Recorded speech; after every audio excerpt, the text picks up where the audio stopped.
Hello students, welcome to Saumya's conversation. इस video में हम जॉइंट स्टॉक कंपनी को ही कंटिन्यू करेंगे। लास्ट वीडियो में हमने देखा था कि किन किन टाइप की कंपनीज होती हैं।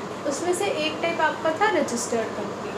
तो पिछली वीडियो में रजिस्टर्ड कंपनीज़ की हमने गवर्नमेंट कंपनी तक की अंडरस्टैंडिंग हो गई थी। अब हमारी बची थी private company and public company. So इस वीडियो में प्राइवेट कंपनी और पब्लिक कंपनी के बारे में पढ़ा जाएगा।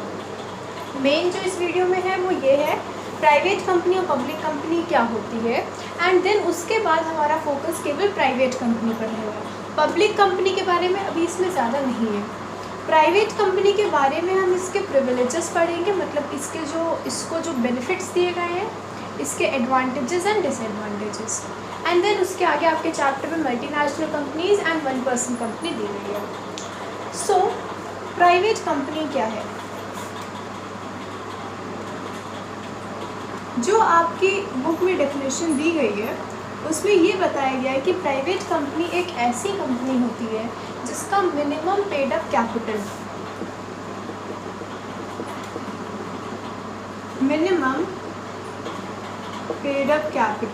शेयर कैपिटल आपका ₹1 लाख है। क्या दिया गया आपका कि प्राइवेट कंपनी एक ऐसी कंपनी है जिसका minimum paid up capital 1 lakh rupees का है। ठीक है, कितना है? 1 लाख रुपीज़ का मिनिमम। मतलब ऐसी कंपनी जिसका जो कैपिटल शेयर कैपिटल जो होता है, आपने उसके बारे में पूरा पिछले वीडियोस में देखा है। तो शेयर कैपिटल 1 लाख तो होना ही होना चाहिए अगर आप प्राइवेट कंपनी बना रहे हैं। अगर आप शेयर कैपिटल 70,000 या 80,000 का लगा रहे हैं देन वो आपकी प्राइवेट कंपनी के लिए उस जो कंडीशन है उसको फुलफिल नहीं करता। कंडीशन ये है कि आपका minimum paid up capital 1 lakh rupees होना चाहिए। तो ये आपका मिनिमम पेड अप कैपिटल है। उसके बाद आपकी ये जो बुक है इसमें कुछ नए टर्म्स यूज़ करे गए हैं जो और पिछली टाइप्स ऑफ कंपनीज में भी यूज़ करे गए थे। 2-3 टर्म्स हैं।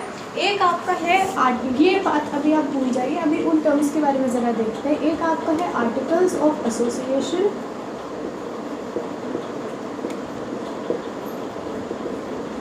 एक है memorandum of association.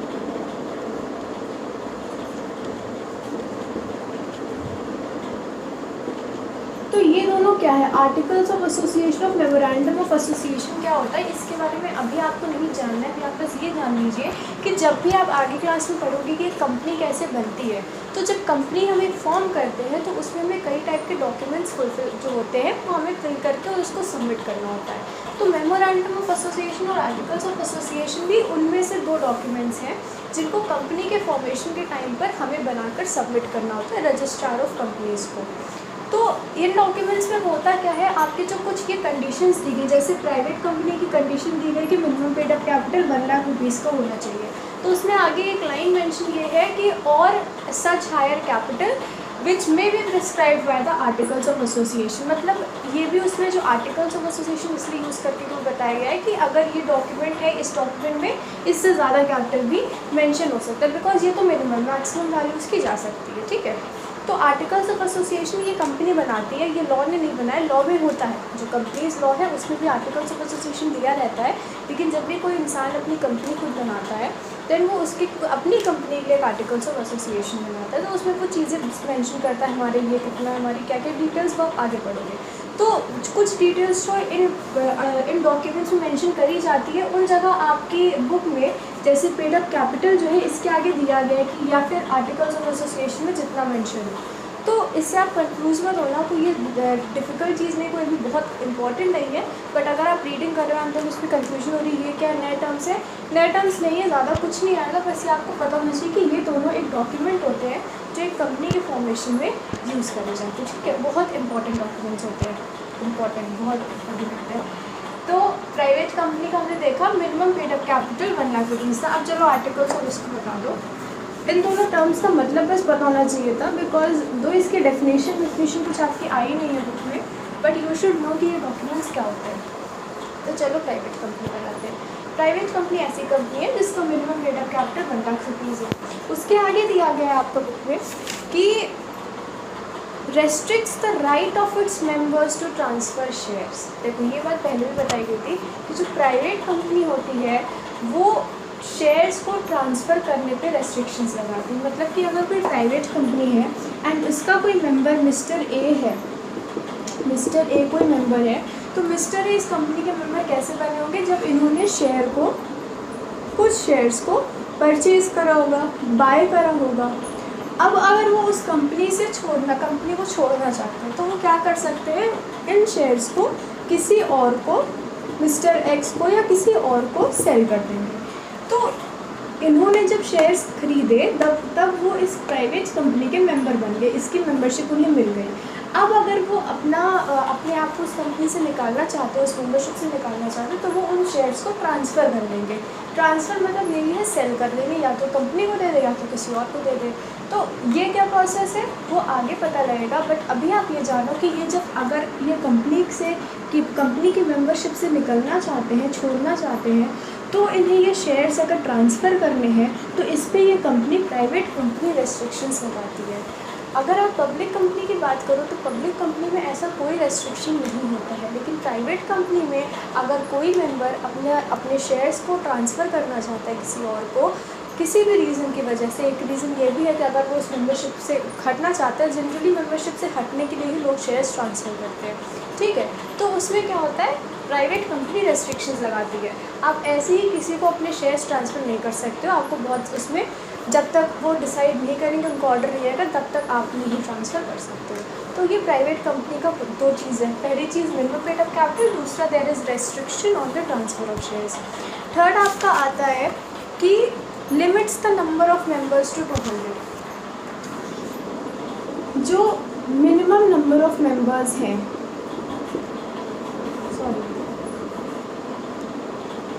Maximum number of members, जो मैक्सिमम नंबर ऑफ मेंबर्स हैं वो 200 है, ठीक है। देखो बुक में मे बी फिगर डिफर करे दूसरी बुक से, बट आपको देखो कुछ इसमें टर्म्स है कि बुक आपकी पुरानी है, ठीक है, तो मे बी कुछ बुक्स जो अगर आप पुरानी बुक यूज़ करें, नई बुक यूज़ करें, टर्म थोड़े फिगर्स अलग हो सकते हैं। अगर अलग है तो आपने अपने टीचर से एक बार पूछ लो कि कौन से फिगर को आपको लिखना है आंसर में, कौन सा सही फिगर है। ये डिपेंड करता है कि आपकी टीचर आपको क्या बोलती है। तो आपके है कि मैक्सिमम नंबर ऑफ़ मेंबर्स 200 है। तो प्राइवेट कंपनी में ये है कि अगर आप प्राइवेट कंपनी बनाना चाहते हो, मिनिमम नंबर ऑफ़ मेंबर्स 2 है and maximum number of members 200 है। अब देखो अब में भी आपके दिमाग में क्वेश्चन आएगा कि बस 200 लोग ही काम कर सकते हैं प्राइवेट कंपनी में, ठीक है, क्योंकि प्राइवेट कंपनी में क्या वैकेंसीज निकालते हैं, जॉब पे लोग जाते हैं, ठीक है, एंड उनको मतलब जॉब करते हैं प्राइवेट कंपनी में, तो क्या केवल 200 लोग काम कर सकते हैं? तो ऐसा नहीं होता है, क्योंकि मेंबरशिप में और एम्प्लॉयज़ जो होते हैं, जो एम्प्लॉयज़ हैं और मेंबर्स हैं, इनमें डिफरेंस होता है, ठीक है। मेंबर जो होते हैं वो ओनर होते हैं एंड एम्प्लॉयज़ एम्प्लॉयमेंट में काम करते हैं। एम्प्लॉयमेंट आपने फर्स्ट चैप्टर में पढ़ा है, एम्प्लॉयमेंट क्या होती है, ठीक है। तो अगर आप एक नॉर्मल अपने स्कूल को देखकर चलो तो आपके स्कूल में जो स्कूल के हेड होते हैं, आपके जो प्रिंसिपल है, उनसे ऊपर भी जो हेड्स होंगे वो आपके स्कूल के हेड है। इवन आपके प्रिंसिपल भी एम्प्लॉयमेंट में है, क्योंकि वो चेंज होती रहती है, ठीक है। जो आपके स्कूल के हेड रहेंगे वो मेंबर्स हैं आपके स्कूल के। बाकी जितने लोग हैं, जो स्टाफ है वहाँ पे जो काम कर रहा है, वो आपका क्या है, वो आपके एम्प्लॉयज़ हैं। तो स्टाफ का नंबर कुछ भी हो सकता है, हज़ारों में हो सकते हैं, लाखों में हो सकते हैं। अगर आप बहुत बड़ी बड़ी प्राइवेट कंपनीज़ की बात करो तो क्या केवल 200 लोग उन प्राइवेट कंपनीज़ को चलाएंगे? ऐसा तो पॉसिबल नहीं है। अगर आप टाटा की बात करो देन टाटा इतनी बड़ी कंपनी है, तो उसमें ऐसा होगा कि केवल 200 लोग मिलकर ही उस पूरी कंपनी को चला दे? तो ऐसा पॉसिबल नहीं है। तो एम्प्लॉयमेंट में एंड मेंबरशिप में डिफरेंस होता है। मेंबर मतलब ओनर। तो प्राइवेट कंपनी में मैक्सिमम नंबर ऑफ़ मेंबर्स जो ओनर्स बन सकते हैं उसके वो 200 है। 200 से ज़्यादा एक्सीड करेंगे देन वो प्राइवेट कंपनी इलीगल हो जाएगी। अगर प्राइवेट कंपनी बनाकर आप 200 से ज़्यादा मेंबर्स अपनी प्राइवेट कंपनी के लिए ला रहे हो देन वो आपका इलीगल हो जाएगा, because maximum number of members 200 होते हैं। 200 ये जो मेंबर्स हैं they differ from the people who are working in the employment, ठीक है। जिन्हें एम्प्लॉय करा गया है वो अलग है, मेंबर्स अलग हैं। तो आपने ये देखा minimum paid up capital 1 lakh का होता है, ट्रांसफ़र ऑफ शेयर्स पे रेस्ट्रिक्शंस होती है एंड जो मैक्सिमम नंबर ऑफ़ मेंबर्स हैं वो 200 होते हैं। ये प्राइवेट कंपनी का है।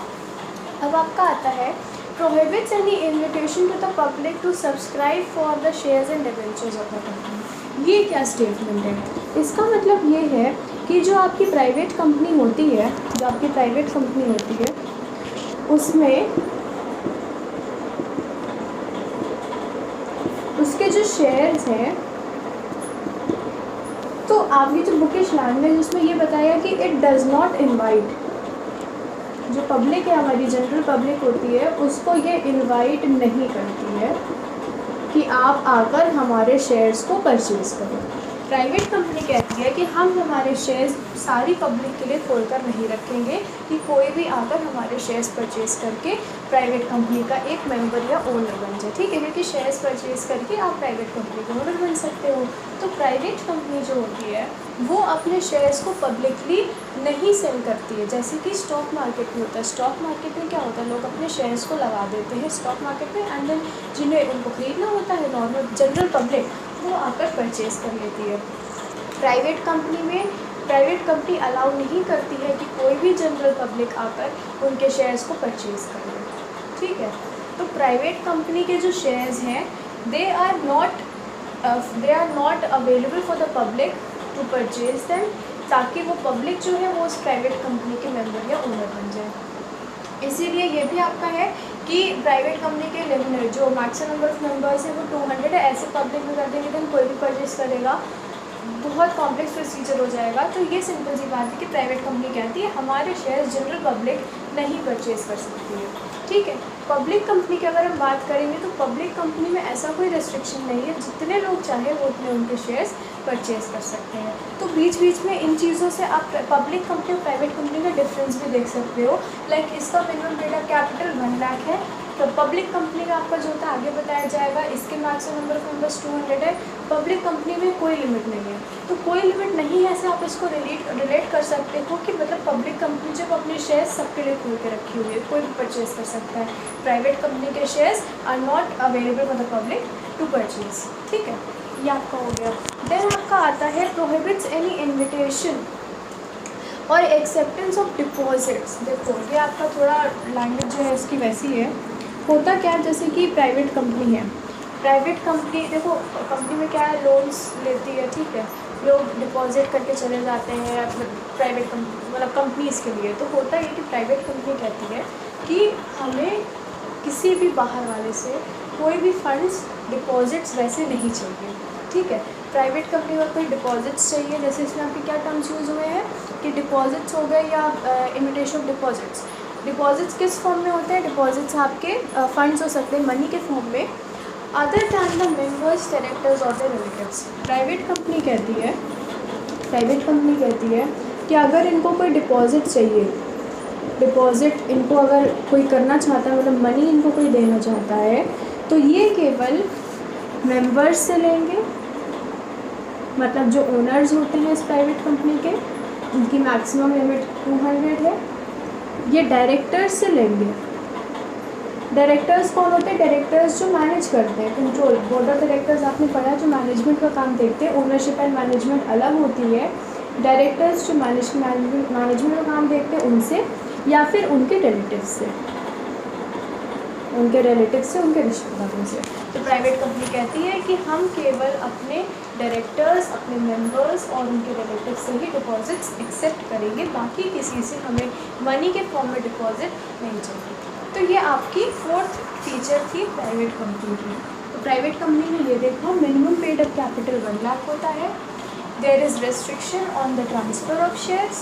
मैक्सिमम नंबर ऑफ मेंबर्स 200 है, excluding those people who are working in the employment section. जो एम्प्लॉयज़ की तरह काम कर रहे हैं उनको हटा के ओनर्स जो मेंबर्स होते हैं वो 200 ही होने चाहिए, उससे एक्सीड नहीं करने चाहिए।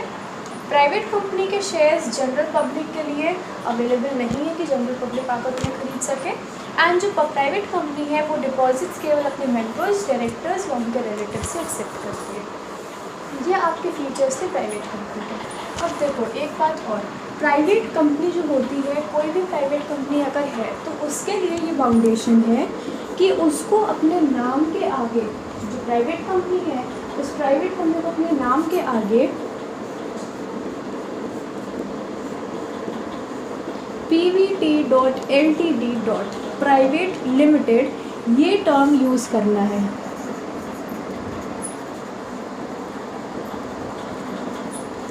Private limited, PVT.LTD, private companies को अपने नाम के आगे प्राइवेट लिमिटेड टर्म यूज़ करना है। पब्लिक कंपनीज जो होती हैं, पब्लिक कंपनीज को अपने नाम के आगे केवल लिमिटेड टर्म यूज़ करना है, प्राइवेट टर्म केवल प्राइवेट कंपनीज ऐड करेंगी। तो ये आप बोल दो कि ये फाउंडेशन है, ठीक है, कंपलसरी है। अगर प्राइवेट कंपनी है देन उसको अपने नाम के लिए क्या यूज़ करना है, प्राइवेट लिमिटेड। तो अगर आपके एग्ज़ाम में आता है एंड आपको डिस्टिंग्विश करना है कंपनीज़ के नाम में प्राइवेट कौन सी पब्लिक कौन सी है, तो पब्लिक कंपनी के नाम में लिमिटेड वर्ड रहेगा, वो प्राइवेट वर्ड नहीं रहेगा। जिसके नाम में प्राइवेट और लिमिटेड दोनों रहे, PVT.LTD, वो आपकी प्राइवेट कंपनी है। बाकी लिमिटेड अगर केवल वर्ड यूज़ हुआ है देन वो आपकी पब्लिक कंपनी होती है, ठीक है। तो ये आपका हो गया प्राइवेट कंपनी के बारे में। अब देखो आपने जो एग्जांपल दिया है, लाइक एक एग्जांपल है LG इलेक्ट्रॉनिक्स प्राइवेट लिमिटेड। क्या एग्जांपल है आपका, LG इलेक्ट्रॉनिक्स प्राइवेट लिमिटेड। तो ये आपकी कौन सी कंपनी है, प्राइवेट भी है, लिमिटेड भी है, ये आपकी प्राइवेट कंपनी है। तो प्राइवेट कंपनी का मोटा मोटा आपको समझ में आ गया होगा। मिनिमम पेड ऑफ कैपिटल क्या है आपका, देन उसके बाद आपके नंबर ऑफ मेंबर्स, रेस्ट्रिक्शन होती है ट्रांसफ़र ऑफ शेयर्स पे। जो ये प्राइवेट कंपनी है ये इनवाइट नहीं करती है पब्लिक को कि उनके शेयर्स परचेज करें। मनी डिपॉजिट केवल इन 3 पार्टीज से वो एक्सेप्ट करती है, अपने नाम के आगे प्राइवेट लिमिटेड टर्म यूज़ करना कंपलसरी है। तो ये प्राइवेट कंपनी के बारे में हो गया। अब हम देखते हैं कि पब्लिक कंपनी क्या होती है। So let's see public company क्या है आपकी। पब्लिक कंपनी और प्राइवेट कंपनी में कुछ डिफरेंसेस है, बस वो जानने हैं, क्योंकि मेन इस चैप्टर में जो आपको फोकस करा गया है वो आपका हुआ है केवल प्राइवेट कंपनी में। पब्लिक कंपनी में ज़्यादा इसमें फोकस नहीं दिया गया है।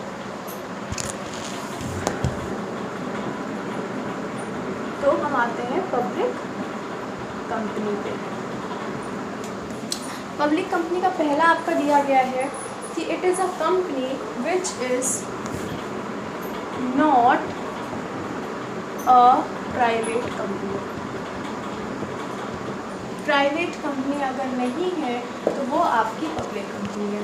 देखो आपके ना एग्ज़ाम में अगर पूछा जाएगा, आपसे पूछा जा रहा है कि आपको केवल वर्ड कंपनी यूज़ होगा, ठीक है, और आपको उसके फीचर्स या अगर आगे give the advantages of a company, ठीक है। तो अगर ऑफ अ कंपनी की ओर पूछा गया तो आपके देखो बुक में प्राइवेट कंपनी के भी एडवांटेजेस दिए गए, जनरल कंपनी के भी दिए गए। तो केवल अगर कंपनी जब यूज़ हुआ है तो उसका मतलब है कि वो पब्लिक कंपनी की बात कर रहे हैं।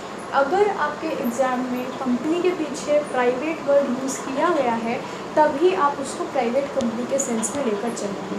अदरवाइज़ केवल कंपनी अगर टर्म यूज़ हो रहा है then it refers to the public company, not the private company.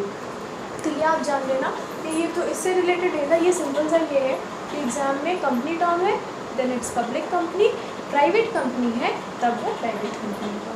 तो प्राइवेट स्पेसिफाई करा जाए तभी उसको प्राइवेट कंपनी समझिएगा, अदरवाइज़ जनरल कंपनी की बात हो रही है, जनरल चीज़ें लिखनी है। तो इट इज़, अब देखो पहले क्या है, पब्लिक कंपनी में it is not a private company. Second है minimum paid up capital 5 lakh rupees का होगा। इसका जो मिनिमम पेड अप कैपिटल है वो आपका कितना है,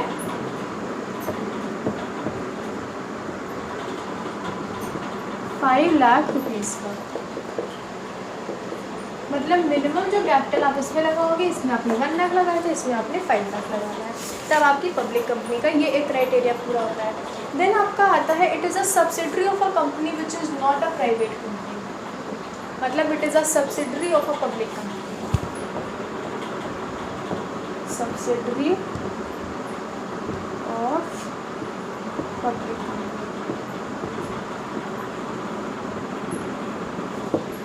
अगर कोई पब्लिक कंपनी है तो और उसकी सब्सिडरी है देन वो आपकी पब्लिक कंपनी होगी। मतलब अगर आपको पता है कि ये एक कंपनी है ABC कंपनी एंड आपको ये पता है कि ये एक पब्लिक कंपनी है एंड देन आपके पास आती है XYZ कंपनी, आपको बताना है, आपको ये पता है कि XYZ कंपनी ABC कंपनी की एक सब्सिडरी है। सब्सिडरी का क्या मतलब होता है, सब्सिडरी कंपनीज भी आगे आप पढ़ोगे, कंपनी बहुत टाइप की होती है, ठीक है। तो सब्सिडरी कंपनीज में ये है कि इस जो मैक्सिमम कंट्रोल इस जैसे ये कहे ना इसके नीचे आ जाती है। आप ब्रांच समझ सकते हो इसकी कि इस कंपनी की अगर ये वाली अगर सब्सिडरी कंपनी है तो इसका मतलब है कि इस कंपनी की एक ब्रांच है, इस कंपनी से ये नीचे आती है, ये कंपनी इस कंपनी पर कुछ कंट्रोल एक्सरसाइज करती है जिससे ये सब्सिडरी हो जाती है इस कंपनी से। कोई कुछ भी रीज़न हो सकता है। तो अगर आपको पता चला कि XYZ कंपनी ABC की सब्सिडरी कंपनी है, इसकी ब्रांच है, इसके कंट्रोल में कुछ भी समझ लो उसको, देन और आपको ये पता है कि ABC पब्लिक कंपनी है तो इसका मतलब है XYZ कंपनी भी आपकी पब्लिक कंपनी होगी। ठीक है, तो अगर पब्लिक कंपनी का थर्ड ये क्राइटेरिया था कि it is a subsidiary of a company which is not a private company, मतलब कि वो पब्लिक कंपनी है। अब आपका इसमें ये है कि मिनिमम इसमें कितने लोगों की ज़रूरत होती है पब्लिक कंपनी में। पब्लिक कंपनी में मिनिमम नंबर ऑफ मेंबर्स जो रिक्वायर्ड है वो है 7। कितने? 7। मिनिमम 7 मेंबर्स रिक्वायर्ड है अगर आपको पब्लिक कंपनी बनानी है। देखो प्राइवेट कंपनी से ये रेफर करते हैं, प्राइवेट कंपनी में मिनिमम जो रिक्वायर्ड थे, मिनिमम रिक्वायर्ड थे 2, पब्लिक कंपनी में मिनिमम 7 आर रिक्वायर्ड, तभी आप पब्लिक कंपनी बना सकते हो। प्राइवेट कंपनी में maximum there was limit of 200 members, पर पब्लिक कंपनी में मैक्सिमम पे कोई भी लिमिट नहीं होती है। ठीक है, तो इसमें 7 members are required to form a public company. Like अब देखो आपका एग्जांपल इसमें क्या है, Tata steel Bajaj auto limited. ये देखो Tata steel Bajaj auto limited. अब देखो ये एक पब्लिक कंपनी का नाम है, ये एक प्राइवेट कंपनी का नाम है। पब्लिक कंपनी के नाम में आपको कंपनी का नाम ऑटो तक आया है, देन लिमिटेड टर्म यूज़ किया गया है। प्राइवेट कंपनी के नाम में नाम के बाद प्राइवेट लिमिटेड यूज़ किया गया है, तो केवल लिमिटेड यूज़ करा गया, प्राइवेट आपको कहीं नहीं दिखना नाम में, तो इसका मतलब है कि पब्लिक कंपनी है। यहाँ प्राइवेट दिख रहा है, इसका मतलब ये प्राइवेट कंपनी है। तो पब्लिक कंपनी प्राइवेट कंपनी के लिए कुछ डिस्टिंग्विशेस आप ऐसे कर सकते हो थोड़े, अगर पूछे जाए minimum number of members, maximum paid up capital. ठीक है, देन तो आपको यहाँ पे public company and private company में कदम होता है कि ये मेजर डिफरेंसेस जो आपको एकदम बेसिक डिफरेंसेस है वो आपको पता होना चाहिए। मिनिमम इसमें 2 है, पब्लिक में 7, मैक्सिमम 200, मैक्सिमम पे देयर इज़ नो लिमिट। इसमें जो है ट्रांसफ़र ऑफ शेयर्स में रेस्ट्रिक्शन होता है, पब्लिक कंपनी में there is no restriction on the transfer of shares, कोई रेस्ट्रिक्शन नहीं होता है। प्रैक्टिस करते टाइम मतलब कि रियल लाइफ में अगर देखो तो मे भी रेस्ट्रिक्शंस हो सकते हैं, नहीं हो सकते हैं, पर वो रियल लाइफ पे डिपेंड करता है। थ्योरेटिकली अगर हम देखें then there is no restriction on the transfer of shares in a public company. तो ये आपका हो गया प्राइवेट कंपनी पब्लिक कंपनी का। देन आपका आता है प्रिविलेजेस ऑफ प्राइवेट कंपनी। तो आई थिंक इतना पार्ट क्लियर हो चुका होगा आप लोगों को। Privileges of public private company की अगर हम बात करेंगे तो उसमें ये बताया गया है कि पब्लिक कंपनी और प्राइवेट कंपनी में फ़र्क भी बताया गया, वो जो डिफरेंसेस है वो बताए गए हैं कि ऐसी कौन कौन से बेनिफिट्स हैं जो एक प्राइवेट कंपनी को देती है गवर्नमेंट, जो पब्लिक कंपनी के पास नहीं है। ऐसा क्यों करती है जानने की ज़रूरत नहीं है, बस इतना पता करना है कि प्राइवेट कंपनी को गवर्नमेंट ने कौन कौन से प्रिविलेजेस दिए गए हैं जो पब्लिक कंपनी के पास नहीं है। ठीक है, तब हम देखेंगे privileges of a private company।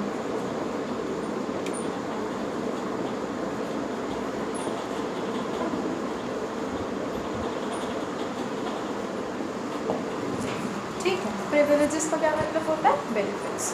जो फर्स्ट प्रिविलेज आपका आता है वो आता है नंबर ऑफ मेंबर्स का। ठीक है, क्या आता है?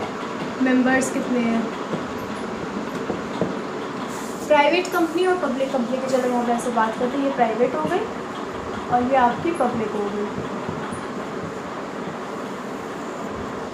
नंबर ऑफ़ मेंबर्स की बात करें तो प्राइवेट कंपनी में मिनिमम नंबर ऑफ़ मेंबर्स जो है वो आपके 2 है, पब्लिक कंपनी के जो मिनिमम नंबर ऑफ़ मेंबर्स हैं वो आपके 7 है। ठीक है, तो प्राइवेट कंपनी को प्रिविलेज दिया गया कि आप केवल 2 लोग हो एंड आप प्राइवेट कंपनी बना सकते हो, और बट पब्लिक कंपनी में there is a need of 7 members. अब आपका आता है कमेंसमेंट ऑफ बिजनेस। देखो कमेंसमेंट ऑफ बिजनेस का क्या मतलब होता है? स्टार्ट करना। ठीक है, दूसरा जो आपका आता है वो होता है कमेंसमेंट ऑफ बिजनेस। कमेंसमेंट का क्या मतलब होता है? कमेंसमेंट का मतलब होता है स्टार्ट करना। बिज़नेस स्टार्ट करने के लिए एक प्रिविलेज प्राइवेट कंपनी को दिया गया है।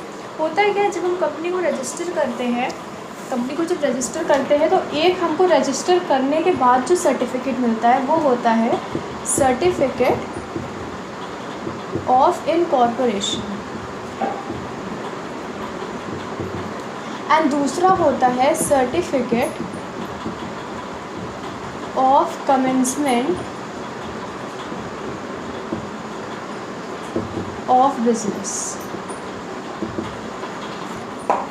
जब हम रजिस्टर करते हैं अपनी कंपनी को तो एक हमारा सर्टिफिकेट होता है सर्टिफिकेट ऑफ इनकॉर्पोरेशन, जिसका मतलब होता है आपकी कंपनी रजिस्टर हो चुकी है। दूसरा सर्टिफिकेट होता है certificate of commencement of business. ये सर्टिफिकेट जो पहला वाला है ये आपका बता रहा है कि आपकी कंपनी एक रजिस्टर्ड कंपनी बन चुकी है, एंड कमेंसमेंट ऑफ बिजनेस वाला सर्टिफिकेट बताता है कि इस सर्टिफिकेट से नाउ अब आप अपना बिजनेस शुरू कर सकते हैं। तो प्राइवेट कंपनी को प्रिविलेज दी गई है कि सर्टिफिकेट ऑफ इनकॉर्पोरेशन मिलते ही प्राइवेट कंपनी अपना बिजनेस कमेंस कर सकती है। उसको certificate of commencement of business की ज़रूरत नहीं है अपना बिजनेस स्टार्ट करने के लिए। तो प्राइवेट कंपनी आपने बनाई, आपको सर्टिफिकेट ऑफ इनकॉर्पोरेशन आज की तारीख में मिला, अब अपना बिजनेस शुरू करते हैं। अब पब्लिक कंपनी का सिनेरियो देखते हैं। आपने पब्लिक कंपनी रजिस्टर करी, आपको सर्टिफिकेट ऑफ इनकॉर्पोरेशन मिला, अभी आप बिजनेस शुरू नहीं कर सकते हो, आपको वेट करना है certificate of commencement of business का। जब आपको certificate of commencement of business मिलेगा पब्लिक कंपनी को, तभी वो अपना बिजनेस ऑपरेशन शुरू कर सकते हैं। तो ये ऑब्वियस सी बात है कि प्राइवेट कंपनी को प्रिविलेज है, सर्टिफिकेट ऑफ इनकॉर्पोरेशन मिलते ही आप अपना बिजनेस स्टार्ट कर दो, ठीक है। देन आपका आता है प्रॉस्पेक्टस। क्या है? प्रॉस्पेक्टस। अब फिर से एक नया टर्म, प्रॉस्पेक्टस क्या होता है? अभी पहले आपको बताया था आर्टिकल्स ऑफ एसोसिएशन ऑफ और मेमोरेंडम ऑफ एसोसिएशन, दो डॉक्यूमेंट्स होते हैं जो एक कंपनी के रजिस्ट्रेशन में इंपॉर्टेंट होते हैं। प्रॉस्पेक्टस भी एक डॉक्यूमेंट है जो आप जब कंपनी रजिस्टर करते हैं तो आपको ये अपना इशू करना पड़ता है। तो प्रॉस्पेक्टस का इसमें ये दिया गया है कि प्राइवेट कंपनी को प्रॉस्पेक्टस बनाने की कोई ज़रूरत नहीं है। प्राइवेट कंपनी को प्रॉस्पेक्टस इशू करने की, या फिर एक और इसमें आपको दिया गया statement in lieu of prospectus. Same हमें आप समझो prospectus statement in lieu of, आप बस ये जानो कि प्रॉस्पेक्टस जो है प्राइवेट कंपनी को प्रॉस्पेक्टस बनाने की ज़रूरत नहीं है, ठीक है। प्रॉस्पेक्टस में कंपनी की कुछ डिटेल्स होती है, कुछ इन्फॉर्मेशन होती है, तो अगर प्राइवेट कंपनी है देन उसको प्रॉस्पेक्टस इशू करने की कोई ज़रूरत नहीं है, पब्लिक कंपनी को इशू करना पड़ता है, ठीक है। देन आपका आता है statutory meeting.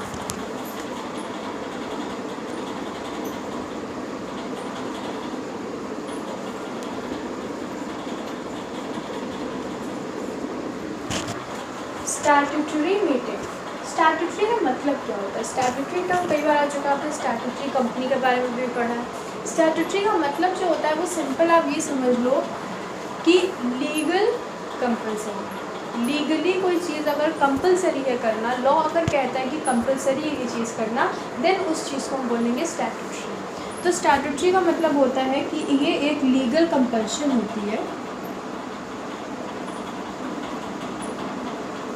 It is legally compulsory.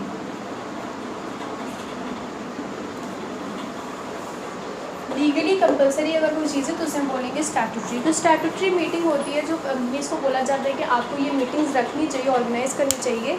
ये मीटिंग्स जो है ये रजिस्ट्रार के साथ करी जाती है, जो रजिस्ट्रार होते हैं उनके साथ होती है।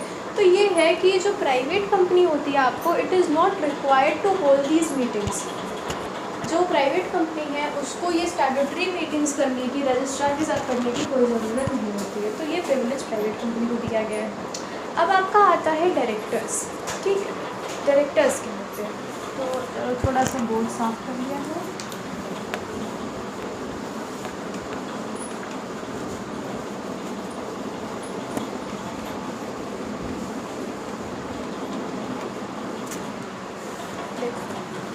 आता है हमारा डायरेक्टर्स के बारे में। डायरेक्टर्स कौन होते हैं? डायरेक्टर्स वो होते हैं जो मैनेजमेंट का काम देखते हैं। तो डायरेक्टर्स का ये दिया गया कि प्राइवेट कंपनी में 2 डायरेक्टर्स ही केवल हो सकते हैं। जो प्राइवेट कंपनी है उसमें 2 डायरेक्टर्स हैं, देन इट्स ओके, आपको और डायरेक्टर्स की ज़रूरत नहीं है, ठीक है। तो प्राइवेट कंपनी को प्रिविलेज दी गई कि केवल 2 डायरेक्टर अगर है, 2 डायरेक्टर्स अगर प्रेजेंट है देन कोई प्रॉब्लम नहीं है, आप अपना बिजनेस करो। होता क्या है कि जब कंपनी बनती है देन कुछ रेस्ट्रिक्शंस होते हैं, कुछ कई सारे कंपनीज एक्ट जो हमारा लॉ है वो थोड़े कुछ कंट्रोल करना चाहता है कंपनी में। तो वो उसमें क्या करता है कि ये जो डायरेक्टर्स है इनको कैसे अपॉइंट करना है, इनको कैसे इनका रेम्यूनरेशन इनको देना है, इनको कैसे रिटायरमेंट इनकी होनी है, उन सब का प्रोसेस बताया जाता है। तो ये जो चीज़ें कंपनी लॉ करती है, देती कंट्रोल करती है, प्राइवेट कंपनी बहुत ज़्यादा वो माइंड नहीं करती है। तभी प्राइवेट कंपनी को ये प्रिविलेज भी दिया कि आप केवल 2 डायरेक्टर्स रखो एंड उनके अपॉइंटमेंट, उनकी रिटायरमेंट, इन सब चीज़ों पे ज़्यादा रेस्ट्रिक्शंस नहीं लगाती है। तो ये भी प्राइवेट कंपनी को एक प्रिविलेज दिया गया है in comparison to public company. ठीक है, अब आपका आता है शेयर्स। शेयर्स के बारे में जो लिखा है आपके उसमें ये है कि private company can issue deferred shares. उसके आगे थोड़ी कमर्शियल लैंग्वेज ज़्यादा भरी पड़ी है। With disproportionate voting rights, not required to observe restrictions concerning the allotment of shares, minimum subscription right shares. बस इतना जान लो कि जो प्राइवेट कंपनी होती है वो डेफर्ड शेयर्स इशू कर सकती है। क्या इशू कर सकती है? डेफर्ड शेयर्स को इशू कर सकती है। ठीक है, डेफर्ड शेयर्स क्या होते हैं आप बस ये जान लो कि डेफर्ड शेयर्स जो खरीदते हैं प्राइवेट कंपनी में तो उनको प्रॉफिट्स में से वैसे करके उनको भी डिविडेंड दे दिया जाता है। डेफर्ड शेयर्स बाद में पढ़ना, आप बस इतना जान लो कि प्राइवेट कंपनी को डेफर्ड शेयर्स इशू करने का राइट दिया गया है। ठीक है, एंड उसके बाद क्या होता है कि किस तरह से शेयर्स हमें अलॉट करने हैं, क्या क्या इन्वेस्टमेंट होना है, इन सब चीज़ों पर रेस्ट्रिक्शंस नहीं होती। देखो हमने बताया देखो शेयर्स वाला भी देखो बहुत बड़ा कॉन्सेप्ट। ठीक है, तो जो हमारा कंपनी लॉ है रेस्ट्रिक्शंस लगाता है, आपको इस तरह से काम करना है, आपको इस तरह से शेयर्स अलॉट करने हैं, लगाने हैं मार्केट में, आपको इस तरह से ट्रांसफ़र कर सकते हो। तो ये सब चीज़ें जो कंपनी लॉ रेस्ट्रिक्शन लगा रही है तो प्राइवेट कंपनीज़ पे उतना रेस्ट्रिक्शन नहीं लगाती है, कम लगाती है या मिनिमम नेग्लिजिबल रेस्ट्रिक्शंस लगाती है शेयर्स की स्टोरी से रिलेटेड, शेयर्स के साथ कैसे करना है। तो ये आपको जान लो कि प्राइवेट कंपनी को डेफर्ड शेयर्स इशू करने का राइट दिया गया है और कंपनी लॉ उनके ये शेयर्स के प्रोसेस पे बहुत ज़्यादा रिस्ट्रिक्शन नहीं लगाती है। ठीक है, क्या वो प्रोसेस है वो जानने की भी कोई ज़रूरत ही नहीं है, बस प्रिविलेज जानने की प्रिविलेज क्या है प्राइवेट कंपनी का, तो कंपनी लॉ इतने रेस्ट्रिक्शंस नहीं लगाती है। अब आपका आता है transfer of shares.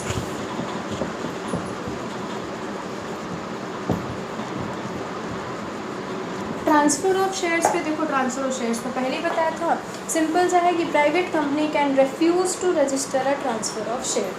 Transfer of share अगर हो रहा है तो प्राइवेट कंपनी का ये राइट है कि वो उस ट्रांसफ़र को रिफ्यूज़ कर दे, डिनाई कर दे कि आप ट्रांसफ़र नहीं कर सकते हो। कोई मेंबर शेयर्स ट्रांसफ़र करना चाहता है, प्राइवेट कंपनी रिफ्यूज़ कर सकती है कि नो आप ट्रांसफ़र नहीं कर सकते हो शेयर्स का, बस काम खत्म। तो ये प्रिविलेज दिया गया है क्योंकि पब्लिक कंपनी ऐसा रेस्ट्रिक्शन अपने मेंबर्स पर नहीं लगा सकती है। पब्लिक कंपनी नहीं रेस्ट्रिक्ट कर सकती है कि उनके मेंबर्स शेयर्स को ट्रांसफ़र नहीं कर सके। ठीक है, तो ये ट्रांसफ़र ऑफ शेयर्स का जो प्रोसेस है, तो कंपनी एक्ट जो प्रिविलेज दिया, जो कंपनीज एक्ट में प्रिविलेज दिया है प्राइवेट कंपनी को, वो ये दिया है कि आप रेस्ट्रिक्शन लगा सकते हो। अगर आपके मेंबर्स शेयर्स ट्रांसफ़र करना चाहते हैं तो आप रिफ्यूज़ भी कर सकते हो उनको। क्यों करते हैं, कैसे करते हैं, वो जानने की कोई ज़रूरत नहीं है। ठीक है, तो ट्रांसफ़र ऑफ शेयर्स में जो प्राइवेट कंपनी है इट कैन रिफ्यूज़ अगर उनके कंपनी में कोई शेयर्स का ट्रांसफ़र हो रहा है। देन आपका आता है अकाउंट। अकाउंट के बारे में बहुत चीज़ें, अकाउंट जो होते हैं पब्लिश करने पड़ते हैं एंड ऑफ अकाउंटिंग ईयर में, आप अपने अकाउंट्स पब्लिश करते हो पब्लिकली। तो ये है कि प्राइवेट कंपनी को अपने अकाउंट्स पब्लिकली, जो नॉन मेंबर हैं, नॉन मेंबर जो होते हैं, नॉन मेंबर कौन हुए, जो प्राइवेट कंपनी के मेंबर्स नहीं है, प्राइवेट कंपनी के ओनर्स नहीं है, उनके अलावा जितनी पार्टीज़ हैं वो सारे उस प्राइवेट कंपनी के नॉन मेंबर हो गए। जो मेंबर नहीं है वो नॉन मेंबर है। तो प्राइवेट कंपनी जो होती है वो उसको वो ये नहीं है कि वो अपने अकाउंट्स नॉन मेंबर्स को दिखाए। ठीक है, वो सीक्रेट रख सकती है, उसको ओपनली पब्लिकली जो है अपने अकाउंट्स दिखाने की कोई ज़रूरत नहीं होती, डिस्प्ले करने की कोई ज़रूरत नहीं होती है। So private company is not required to keep its annual accounts open for inspection by the non members. Inspection मतलब चेक करना। अब आपका आता है कोरम। देखो कोरम फिर से एक नया टर्म, कोरम क्या होता है, QUORUM। ठीक है, QUORUM। कोरम का मतलब क्या है? कोरम का मतलब ये होता है कि किसी भी मीटिंग को करने के लिए मिनिमम कितने लोगों की ज़रूरत है, किसी भी मीटिंग को करने के लिए मिनिमम कितने लोगों की ज़रूरत है, उस नंबर को हम कोरम बोलते हैं। तो अगर मीटिंग होनी है तो ऑब्वियस सी बात है 2 लोगों का तो होना ज़रूरी है, आप तभी मीटिंग कर पाओगे। बड़ी बड़ी ऑर्गेनाइजेशंस में जो डिफरेंट टाइप की ओनरशिप्स हैं उनमें बताया गया कि हाँ, आपको अगर मीटिंग करनी है, आपकी जनरल मीटिंग जो होनी है उसमें इतने मेंबर्स तो आपके होंगे, इतने ओनर्स आपके प्रेजेंट होने चाहिए। तो कोरम बताया गया है कि जो प्राइवेट कंपनी होती है उसमें अगर केवल 2 लोग प्रेजेंट हैं, केवल 2 मेंबर्स प्रेजेंट हैं, then they are a sufficient quorum to start a general meeting. Quorum है कि 2 मेंबर्स अगर एक प्राइवेट कंपनी में प्रेजेंट है, मिनिमम 2 मेंबर अगर प्रेजेंट है, then they are sufficient, they are good enough to start a general meeting of the private company. तो quorum ये है कि 2 मेंबर्स पर्सनली प्रेजेंट होने चाहिए, ठीक है, आमने सामने, then they are sufficient for the general meeting of a private company. तो कोरम क्या होता है? कोरम का मतलब है मिनिमम कितने लोग प्रेजेंट होने चाहिए, कितने नंबर ऑफ पीपल प्रेजेंट होने चाहिए, ये नंबर होता है quorum which are required to start a general meeting. उसके बाद आपका आता है कोरम के बाद इंडेक्स ऑफ मेंबर्स।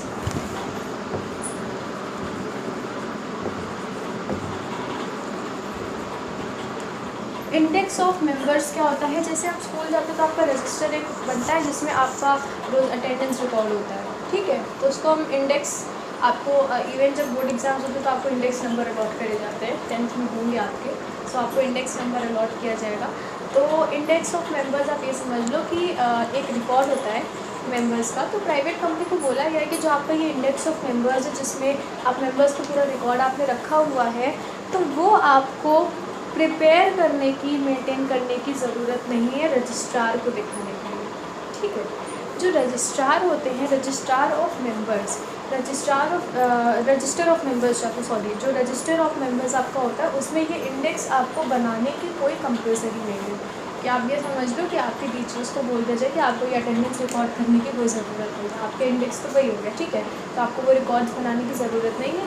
तो कंपनीज एक्ट ने ये प्रिविलेज भी दिया है प्राइवेट कंपनी को कि वो ये इंडेक्स ऑफ मेंबर्स के जो उनका रजिस्टर है इसमें मेंटेन ना करें, ना बनाएं, कोई प्रॉब्लम नहीं है। तो ये भी प्रिविलेज दिया गया, एक बर्डन कम हो गया है ना, तो ये प्रिविलेज दिया गया उनको। तो यहाँ पर हम 10 प्रिविलेजेस देख लेते हैं कि प्राइवेट कंपनी के क्या होते हैं। उन 10 प्रिविलेजेस में जो आपका था, पहला था मेंबर्स का। प्राइवेट कंपनी में 2 लोग हैं तो वो अपने जो है कंपनी बना सकते हैं। पब्लिक कंपनी में मिनिमम 7 लोगों की ज़रूरत होती है। Certificate of commencement of business, जब रजिस्ट्रेशन होता है सर्टिफिकेट ऑफ इनकॉर्पोरेशन इश्यू होता है and certificate of commencement of business issue होता है। प्राइवेट कंपनी को इनकॉर्पोरेशन का मिल गया सर्टिफिकेट तो वो अपना बिजनेस स्टार्ट कर सकती है। प्रॉस्पेक्टस, ये प्रॉस्पेक्टस जो होता है, प्राइवेट कंपनी को प्रॉस्पेक्टस बनाने की ज़रूरत नहीं है।